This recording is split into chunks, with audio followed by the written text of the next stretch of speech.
was watching 37 delivery trucks sit motionless in our loading bay when my phone buzzed with a call I'd been expecting for 6 months. The same trucks that should have been moving $2.8 million worth of auto parts to dealerships across the Midwest were now just expensive paperweights, and Tyler Brennan finally understood why.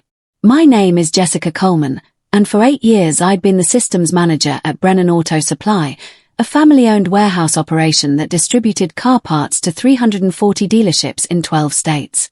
When I say systems manager, I don't mean I fixed computers when they crashed. I mean I built and maintained the entire digital backbone that made this company run. Every barcode scanner, every inventory database, every automated sorting system, every GPS tracking module, I designed it, programmed it, and kept it running 24 hours a day. Without my systems, Brennan Auto Supply was just a big building full of confused workers holding clipboards. Tyler Brennan, the owner's nephew and our newly appointed operations director, had learned this lesson the hard way. 6 months ago, he'd laughed when I asked for a raise. Today, he was begging me to save his career. The thing about running complex warehouse operations is that everything connects to everything else. You can't just swap out one piece and expect the puzzle to stay together. But Tyler had never understood that, even after I'd tried explaining it to him dozens of times over the past 2 years. Brennan Auto Supply wasn't some small family business anymore. We processed 15,000 orders daily, managed inventory for 89,000 different parts, and coordinated deliveries to dealerships from Michigan to Texas. The margin for error was basically zero.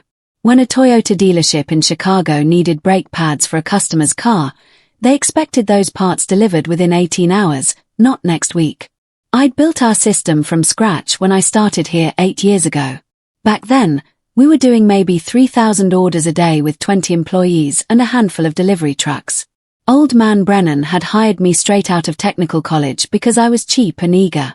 What he got was someone who turned his struggling parts warehouse into a regional powerhouse. The system I created wasn't just software. It was a complete integration of inventory tracking, predictive ordering, route optimization, and real-time coordination between our warehouse floor and delivery fleet. Every successful delivery, every satisfied customer, every dollar of profit flowed through systems that existed because I'd spent 8 years learning how this business actually worked. Tyler never appreciated any of that. To him, I was just the computer girl who made things beep and flash on screens. He joined the company 18 months ago after graduating from business school, and his uncle Frank had immediately started grooming him to take over operations. That meant Tyler spent most of his time in meetings talking about efficiency metrics and cost optimization while I kept the actual business running. The problem started when Tyler decided we needed to modernize our approach. He'd read about artificial intelligence and cloud computing in some business magazine and figured our systems were outdated because they weren't buzzword compliant. Never mind that our systems worked perfectly and had zero downtime for the past 3 years. Every month, Tyler would call me into his office with some new idea about upgrading or outsourcing or streamlining our technology. I'd patiently explain why his suggestions wouldn't work with our specific needs, and he'd nod along like he understood. Then he'd ignore everything I said and keep pushing for changes that would break everything we'd built. The breaking point came 6 months ago during our annual budget meetings. I'd been making the same salary for 3 years while taking on more responsibilities every quarter. Our revenue had grown 340% since I started, but my paycheck had barely kept up with inflation. I finally decided to ask for what I was worth. I'd spent weeks preparing for that conversation. I put together a detailed presentation showing how my systems had increased our processing capacity, reduced errors, and improved customer satisfaction. I had charts showing our cost savings, graphs demonstrating our competitive advantages, and testimonials from dealership customers praising our reliability. The numbers were clear. My automated systems had eliminated the need for 12 full-time data entry clerks, saving the company $480,000 annually in wages and benefits. My route optimization software had reduced fuel costs by 23%, saving another $180,000 per year. My predictive inventory system had cut our storage costs by 15% while improving order fulfillment rates to 99.7%. I was making $62,000 a year for work that had directly generated over $2 million in annual savings and revenue increases. In my presentation, I asked for a raise to $85,000, still below market rate for someone with my responsibilities, but a fair recognition of my actual contribution to the company. Tyler listened to my entire presentation without interrupting. He asked a few questions about the numbers, nodded thoughtfully, and told me he'd discuss it with his Uncle Frank and get back to me within a week. I walked out feeling optimistic. The data was overwhelming. How could they say no? Tyler called me back into his office 3 days later. This time, Frank Brennan was there too, sitting behind the desk like he was conducting a performance review. Frank had always been fair with me, but I could see he was letting Tyler handle this conversation. "Jessica, we've reviewed your request," Tyler said, not bothering with small talk. "And frankly, we're a little surprised. Your salary is already competitive for your position, and we've provided you with excellent job security and benefits." I started to respond with the data from my presentation, but Tyler held up his hand. "Look, anyone can run reports and make fancy charts. What you do isn't really that complex. Most of these systems practically run themselves once they're set up. We appreciate your contributions, but asking for a 37% raise is unrealistic for someone in a support role." A support role. 8 years of building this company's entire technological infrastructure, and he called it a support role. Frank cleared his throat. "Jessica, we value your work, but Tyler's right. The systems are stable now. We don't need the same level of intensity that we needed when you were first building everything. Maybe it's time to think about work-life balance instead of just money." Tyler leaned forward with a smile that made my skin crawl. "Besides, it's not like you could take these systems with you if you left. Everything you've built belongs to Brennan Auto Supply. You'd be starting over somewhere else." That comment about starting over somewhere else was the moment I realized Tyler had fundamentally misunderstood our entire relationship. He thought the systems owned me, when actually I owned the systems. Not legally, he was right about that. But practically, functionally, realistically. You see, complex systems aren't just code and databases. They're living things that need constant attention, adjustment, and institutional knowledge to keep running. I hadn't just built software. I'd built solutions to hundreds of specific problems that occurred in our specific business environment.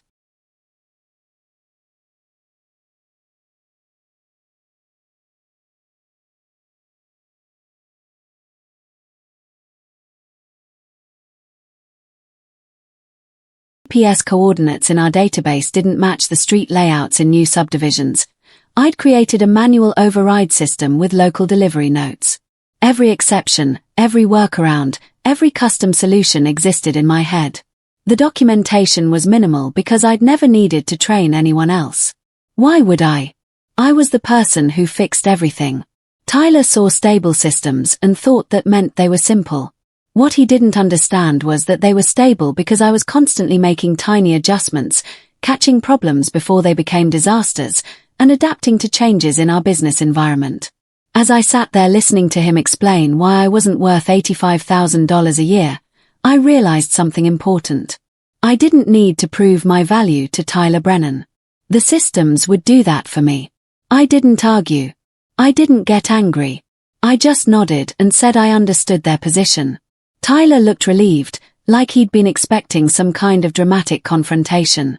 Frank seemed satisfied that the awkward conversation was over. Neither of them noticed that I hadn't actually agreed to anything. That afternoon, I started quietly documenting everything. Not for them, for me. I created detailed records of every system, every integration point, every custom solution I'd built over 8 years.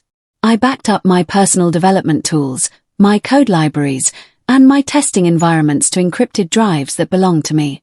I also started paying attention to the job market in ways I hadn't for years. 3 companies in our region were expanding their distribution operations.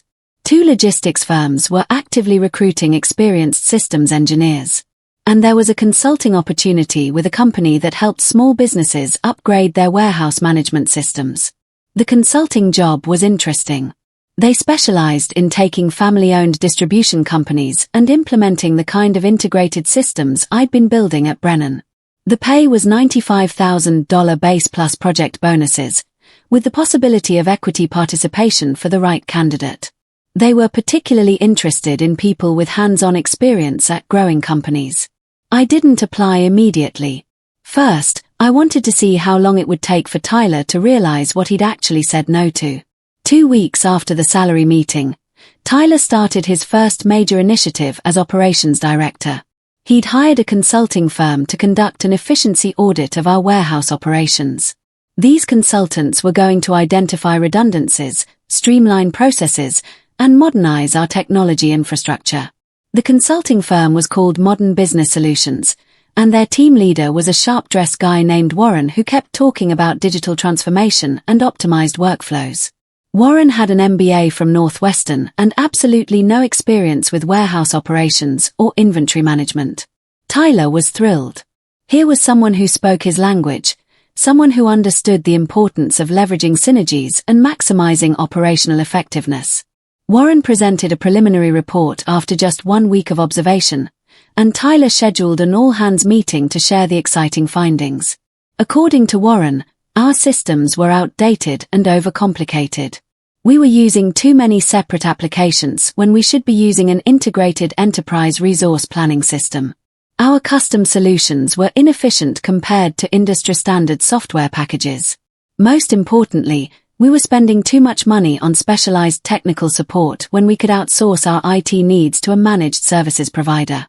The presentation included a timeline for implementing these improvements over the next 6 months. Phase 1 would involve migrating our inventory data to a new cloud-based system. Phase 2 would replace our custom ordering and fulfillment applications with industry-standard software. Phase 3 would transition our technical support to an external vendor, eliminating the need for dedicated on-site systems management. Tyler asked if I had any questions about the modernization plan. I asked one, who's going to handle the transition period when we're running 2 different systems simultaneously? Warren answered before Tyler could respond. That's the beauty of modern cloud solutions. The migration is automated. Minimal disruption, maximum efficiency. I knew right then that Tyler had made his decision. The consulting firm's recommendations weren't just about improving our systems, they were about proving that he'd been right all along. My custom solutions were unnecessary. My specialized knowledge was replaceable. My request for a raise was completely unreasonable. Over the next month, Tyler started making changes. He subscribed to a new inventory management platform without consulting me about integration requirements. He hired Modern Business Solutions to begin migrating our product database, again without discussing the technical implications. He even started interviewing managed services companies to take over our IT support. Every change created small problems that I had to fix. The new inventory platform couldn't handle our custom part numbering system, so I had to write conversion routines. The database migration corrupted some of our supplier information, so I had to restore from backups and rebuild the connections. The managed services company kept asking me questions about our network configuration because their documentation was incomplete. Tyler interpreted my problem-solving as resistance to change. In his weekly status meetings, he started making comments about embracing new approaches and not being stuck in old ways of thinking. He never said my name directly, but everyone knew who he was talking about. The final straw came during a meeting about the managed services transition. Tyler announced that Modern Business Solutions had recommended eliminating the systems manager position entirely. According to their analysis, all of our technical needs could be handled remotely by their support team for 60% of what we were currently spending on in-house expertise. Tyler looked directly at me. Jessica, we'll obviously provide you with a generous severance package and excellent references. But it's time for Brennan Auto Supply to join the 21st century. I didn't quit that day. I didn't storm out or make angry speeches. I just asked Tyler when he wanted me to begin the knowledge transfer process with Modern Business Solutions. He said they'd handle the technical details, but he appreciated my willingness to cooperate during the transition. What Tyler didn't know was that I'd already accepted the consulting position with the warehouse systems company. My start date was scheduled for 6 weeks later, which gave me time to finish some personal projects and take a vacation before starting the new job. I also didn't tell Tyler that Modern Business Solutions had already contacted me directly.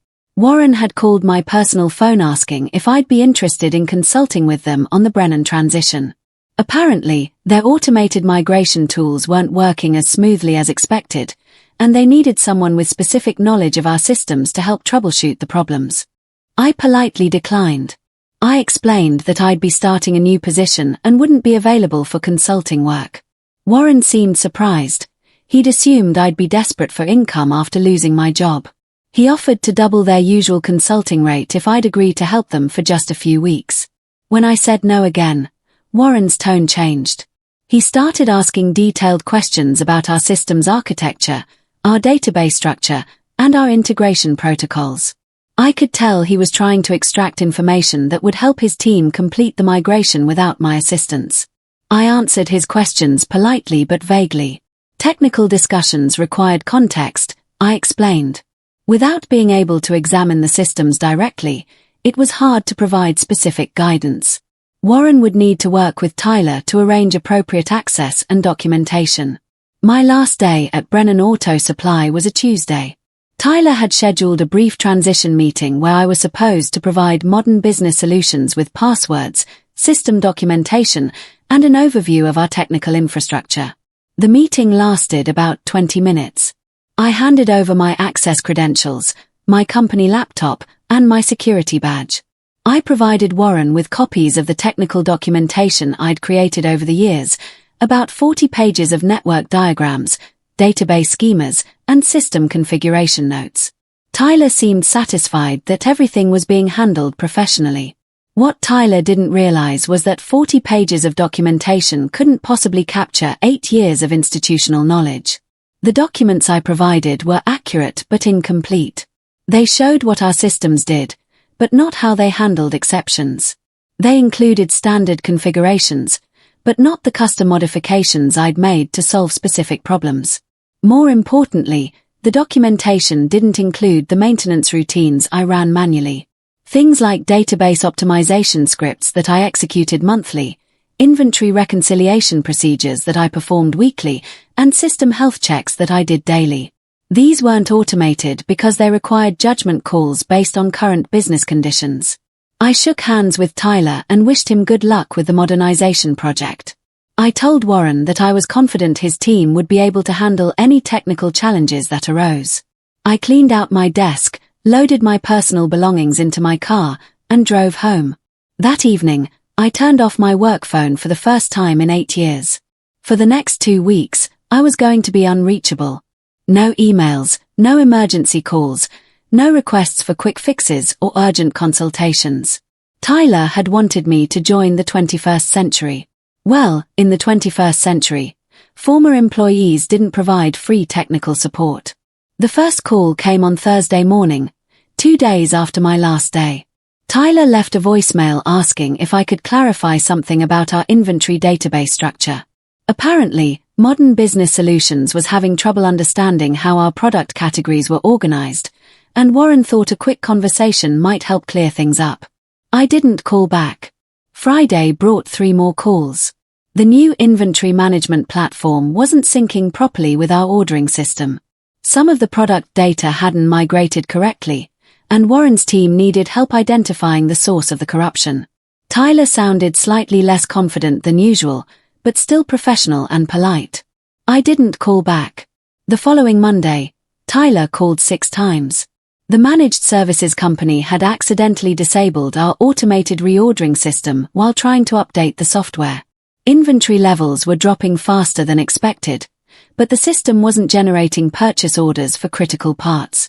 Several dealerships were complaining about missing shipments. I didn't call back. By Wednesday, Tyler's voicemails were no longer polite requests for consultation. They were urgent pleas for emergency assistance. The inventory discrepancies had cascaded into order fulfillment problems. Dealers were calling to complain about late deliveries and incorrect shipments. 3 major customers were threatening to find alternative suppliers if their next orders weren't processed correctly. I was sitting on my back porch, enjoying my morning coffee and reading the news, when my personal phone rang. The caller ID showed Tyler's direct office line. I answered on the 4th ring. "Jessica, thank God," Tyler said, his voice tight with stress. "We need your help. Something's wrong with the inventory system, and Warren's team can't figure out what's happening." "I'm sorry to hear you're having problems," I replied calmly. "Have you tried contacting the software vendor's technical support?" "We tried that. They said the software is working correctly. The problem is with our data migration. Warren thinks some of the custom modifications you made are interfering with the new system." I sipped my coffee and watched a cardinal land on my bird feeder. "That's unfortunate. What did Warren recommend?" "He wants to start over with a clean database, but that would mean losing all of our historical inventory data and supplier information." "Jessica, we can't do that. We need those records to run the business." "I understand your concern," I said, "but I'm not sure how I can help. I don't work at Brennan Auto Supply anymore, remember?" Long pause. "Look, I know we didn't part on the best terms. But this is an emergency. We'll pay you consulting rates to help us fix this problem. Whatever your hourly rate is, we'll match it." "Tyler, I appreciate the offer, but I'm not available for consulting work. I start a new job next week, and I'm using this time to prepare for that transition." "Jessica, please. We'll pay double your old salary. Just for a few days while we get this sorted out." I finished my coffee and stood up to go inside. "Tyler, 6 months ago I asked for a raise to $85,000 because I thought my work was worth that much. You laughed and told me I was replaceable. I guess we're both finding out what I was actually worth." Tyler called back an hour later. This time, Frank Brennan was on the line too. "Jessica, this is Frank. I think there's been a misunderstanding. Tyler tells me you're not willing to help us with some technical problems. That doesn't sound like the Jessica Coleman I've known for 8 years." "Hello, Mr. Brennan," I said. "There's no misunderstanding. Tyler made it clear that my services weren't valuable enough to justify a market rate salary. I accepted that evaluation and found employment elsewhere." "Jessica, be reasonable. We're talking about a temporary consulting arrangement, not a permanent position. Tyler's authorized to pay you $150 an hour to help us resolve these system issues. That's more than double what we were paying you before." I did the math quickly. $150 an hour, full-time, would work out to about $312,000 annually. 6 months ago, they'd refused to pay me $85,000. "Mr. Brennan, I'm flattered by the offer, but I'm not available. These system problems aren't my responsibility anymore. You hired Modern Business Solutions to handle your technical needs. I'm sure Warren and his team will figure it out." Frank's voice got harder. "Jessica, I'm going to be direct. We've got $200,000 worth of orders that can't be processed because the inventory system isn't working properly. Our biggest customers are threatening to leave. If this continues for another week, we could lose 30% of our business." "That sounds like a serious problem," I agreed. "You should definitely get it fixed as quickly as possible." "Damn it, Jessica, stop playing games. What do you want?" I walked to my window and looked out at my neighbor's garden.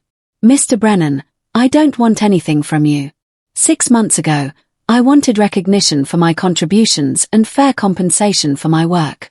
Tyler explained that those things weren't available, so I found them somewhere else." The calls stopped for 2 days. I figured Tyler and Frank were working with Modern Business Solutions to solve their problems. Maybe Warren had brought in additional consultants, or maybe they'd decided to rebuild their systems from scratch. Either way, it wasn't my concern anymore. On Friday afternoon, my doorbell rang. Tyler was standing on my front porch, looking like he hadn't slept in days. His usually perfect hair was disheveled, his shirt was wrinkled, and there were dark circles under his eyes. "Jessica, we need to talk." I invited him in and offered him a cup of coffee. He accepted gratefully and sat down at my kitchen table like a man who'd run out of options. The inventory system crashed completely yesterday, he said without preamble. Warren's team tried to restore it from backups, but something went wrong. We lost 3 days of order data, and now we can't tell which shipments have gone out and which ones are still pending. I nodded sympathetically. That sounds challenging. It gets worse. The managed services company can't access our network remotely because some security protocol isn't working correctly. They're saying it might be related to custom firewall rules that aren't documented in the materials you provided. I poured myself another cup of coffee and sat down across from him. What does Warren recommend? Warren quit. His company terminated our contract yesterday. They said our systems are too customized for their standard support procedures. They're refunding their fee, but they can't help us fix the problems they created. Tyler looked up at me with desperate eyes. Jessica, I screwed up. I thought your systems were simple because they worked so well. I didn't understand that they worked well because you'd spent 8 years making them bulletproof. I was wrong about everything, and now I'm going to lose the company because of my mistakes. I studied Tyler's face for a long moment. He looked genuinely broken, not just frustrated or embarrassed. This wasn't the arrogant business school graduate who'd laughed at my raise request 6 months ago. This was someone who'd learned a very expensive lesson about the difference between complicated and complex. Tyler, what exactly are you asking me to do? Come back. Permanently. I'll give you the raise you asked for, plus a 20% bonus for the emergency work. I'll also give you equity in the company, 2% ownership stake that vests over 5 years. You'll report directly to Frank, not to me. You'll have complete authority over all technical decisions. I raised an eyebrow. That's a generous offer. What about your modernization plans? Cancelled. We're keeping your systems exactly the way they were. No more consultants, no more upgrades, no more interference from people who don't understand how this business actually works. Tyler leaned forward. Jessica, I'll be honest with you. Frank is furious. He's talking about firing me and bringing in an outside manager to clean up this mess. The only thing that might save my job is if I can convince you to come back and fix what I broke. I finished my coffee and set down the cup. Tyler, I appreciate your honesty, but I've already accepted another position. I start Monday morning, and I've signed a contract. Even if I wanted to help you, which I'm not sure I do, I couldn't break my commitment to my new employer. Tyler's face went pale. There has to be something. Some way to fix this. I can't let my uncle lose his business because I was too arrogant to listen to the one person who actually knew what she was talking about. I stood up and walked to the window. Tyler, can I ask you something? When you refused my raise request, what did you think would happen? Did you really believe I'd just accept being undervalued forever? Tyler was quiet for a long time. When he finally spoke, his voice was barely above a whisper. I thought you needed us more than we needed you. You'd been here for 8 years. All of your experience was tied up in our systems. I figured you'd complain for a while, then get back to work because you didn't have any other options. And now I understand that we needed you more than you needed us. A lot more. Jessica, without your systems, we're not a modern distribution company.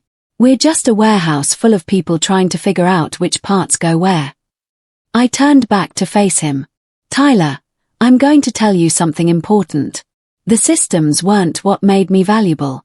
Anyone can learn software and databases. What made me valuable was understanding your business well enough to build systems that solved your actual problems. Tyler nodded miserably. When you brought in Warren and his team, you hired people who knew technology but didn't understand auto parts distribution. They tried to force your business into their standard solutions instead of building solutions that fit your business. That's why everything fell apart. So what do I do now? I sat back down at the table. Tyler, you're asking the wrong question. It's not what you should do. It's what you should have done 6 months ago when you still had options. Tyler's phone buzzed.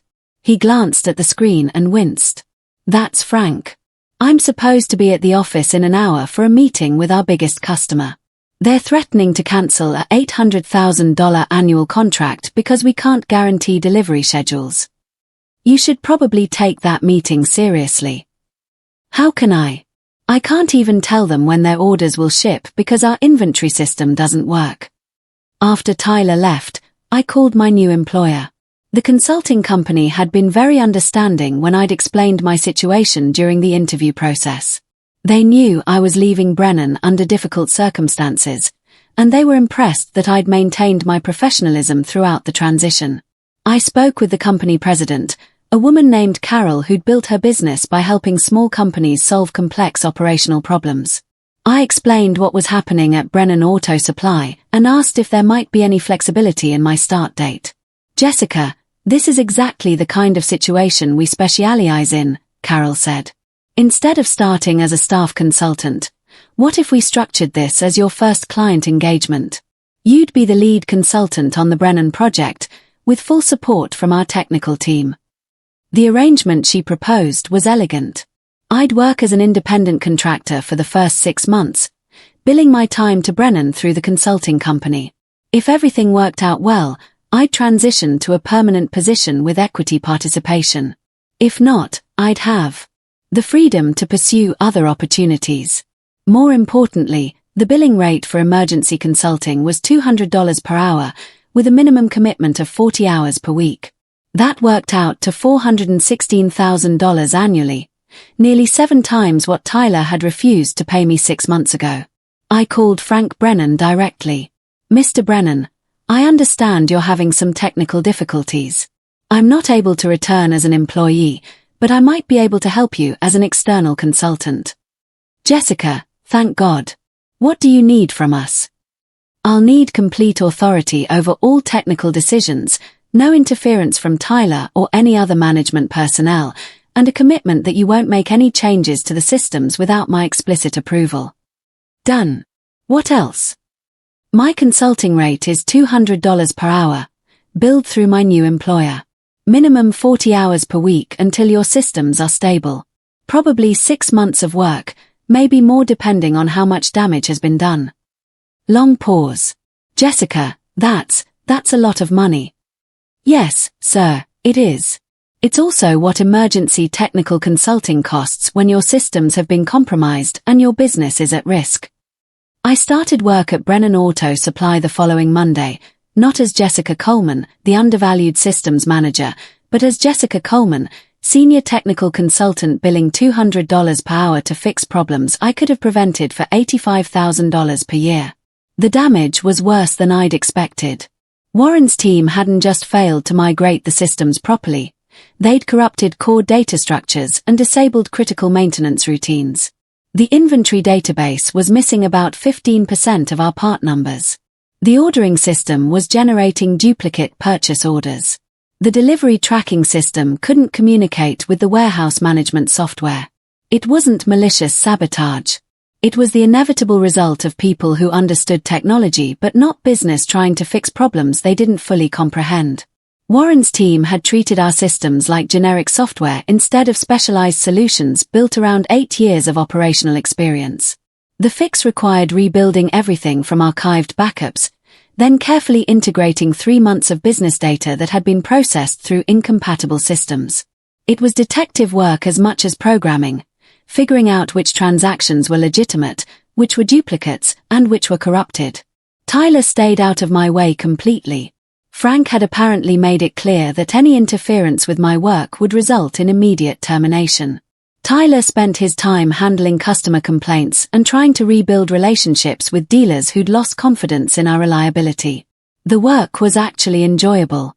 I had unlimited budget for equipment and software. I could implement solutions the right way instead of working around budget constraints. And I was getting paid handsomely for expertise that 6 months earlier had been considered overpriced. 3 weeks into the consulting project, I had the core system stable enough to resume normal operations. Orders were processing correctly, inventory levels were accurate, and deliveries were back on schedule. Our major customers were satisfied, and the immediate crisis was over. But I wasn't finished. Frank had asked me to conduct a complete review of our technical infrastructure and recommend improvements to prevent future problems. This was the kind of strategic work I'd always wanted to do but never had time for when I was fighting daily fires. My recommendations were extensive. We needed redundant systems for critical processes, automated monitoring for system health, and comprehensive documentation for all custom solutions. We needed backup procedures that could be executed by non-technical staff, and we needed service agreements with vendors who actually understood our business requirements. Most importantly, we needed to acknowledge that technology wasn't just a support function. It was the core of our competitive advantage. Companies that understood this invested appropriately in their technical infrastructure. Companies that didn't found themselves paying emergency consulting rates to fix problems that should never have occurred. Frank approved all of my recommendations without question. The total cost was about $180,000 in new equipment and software, plus my ongoing consulting fees. It was expensive, but not compared to the cost of losing major customers or rebuilding the entire business after a system failure. Tyler attended the presentation but didn't ask any questions. He'd learned to listen when technical experts were talking. 4 months into the project, Frank asked me to consider staying permanently. Brennan Auto Supply was performing better than ever. Revenue was up 23% compared to the previous year, and customer satisfaction scores were at all-time highs. The technical infrastructure I'd rebuilt was more robust and reliable than our original systems. "Jessica, I'll be direct," Frank said during our meeting. "Tyler's learned his lesson, but he's not ready to manage technical operations. I need someone who understands both the business and the technology. I'm offering you the position of Chief Information Officer, reporting directly to me." The offer was generous. $145,000 base salary, plus performance bonuses tied to company revenue growth. 5% equity stake in the company, vesting over 3 years. Complete autonomy over technical decisions and budget authority for all system-related expenses. It was everything I'd wanted 6 months ago, plus recognition and authority I'd never expected. But I'd also learned something important during my time as a consultant. I enjoyed solving complex problems for different companies more than maintaining systems for one company. "Frank, I'm honored by the offer. But I think I found my calling as a consultant. I like helping companies solve problems they can't handle internally. And honestly, the work is more interesting when every project is different." Frank looked disappointed but not surprised. "What about Brennan? We still need ongoing technical support. I'd be happy to continue as your primary technical consultant. Reduced rate for routine maintenance, full rate for emergency work. That gives you access to my expertise without the overhead of a full-time CIO." We shook hands on an arrangement that worked for everyone. Brennan got reliable technical support from someone who understood their business. I got steady income from ongoing consulting plus the freedom to take on additional clients. Tyler and I had our final conversation 2 weeks before I transitioned to part-time consulting. He'd asked to meet privately, and I could tell he had something important to say. "Jessica, I owe you an apology. A real one, not the half-hearted excuses I gave you before." I waited for him to continue. 6 months ago, I thought I understood business because I had an MBA. I thought technology was just tools that anyone could use. I thought your value to the company was the systems you'd built, not the knowledge you'd accumulated. Tyler looked out the window at the loading dock where trucks were being loaded efficiently for the first time in months. I was wrong about everything. I didn't understand that systems are only as good as the people who design and maintain them. I didn't understand that 8 years of experience can't be replaced by consulting firms or software packages. Most importantly, I didn't understand that treating valuable people badly has consequences. "Tyler, running a business is hard. Everyone makes mistakes. Not mistakes like mine. I nearly destroyed a company that my family spent 40 years building. And I did it because I was too arrogant to listen to someone who actually knew what she was talking about." Tyler turned back to face me. "Jessica, I learned something from this experience that I'll never forget. The most expensive advice you'll ever get is from experts you should have listened to the first time. And the most expensive employees you'll ever have are the ones you let walk away." 6 months after Tyler laughed at my raise request, Brennan Auto Supply was running more efficiently than ever. The consulting project had resulted in systems that were faster, more reliable, and better documented than anything we'd had before. Customer satisfaction was at record highs, and revenue growth was exceeding all projections. My consulting business was thriving too. Word had spread through the industry about the Brennan project, and I was getting inquiries from distribution companies across the region.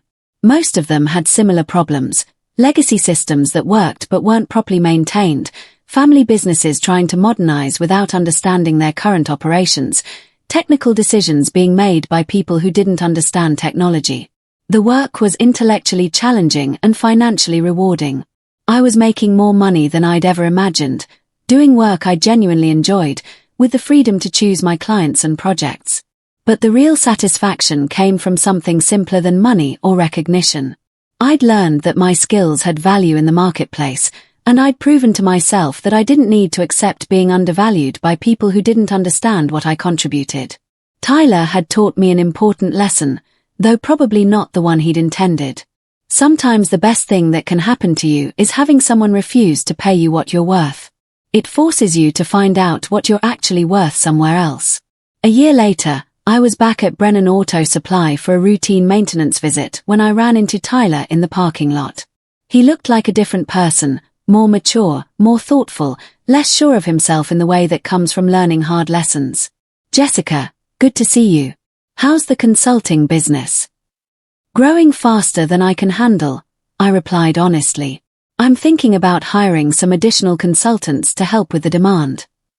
Tyler smiled, but it was a different kind of smile than the one he'd worn during our salary negotiation. "That's great. You deserve the success. And I deserve the reminder every time I see your invoice. How are things going with you?" "Better. Frank's been teaching me the operational side of the business instead of just the financial side. I'm learning how to actually run a distribution company instead of just managing spreadsheets." Tyler paused. "Jessica, can I ask you something? When I refused your raise request, did you already know you were going to leave?" I thought about it. Not consciously, but I think some part of me knew that the conversation would clarify whether I had a future at Brennan. When you laughed at my request, you were really telling me that you'd never see me as anything more than a maintenance person for systems you didn't understand. And that's when you decided to prove me wrong. Actually, Tyler, I decided to stop trying to prove anything to you.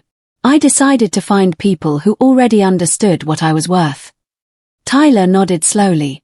"That might be the most important business lesson I've ever learned.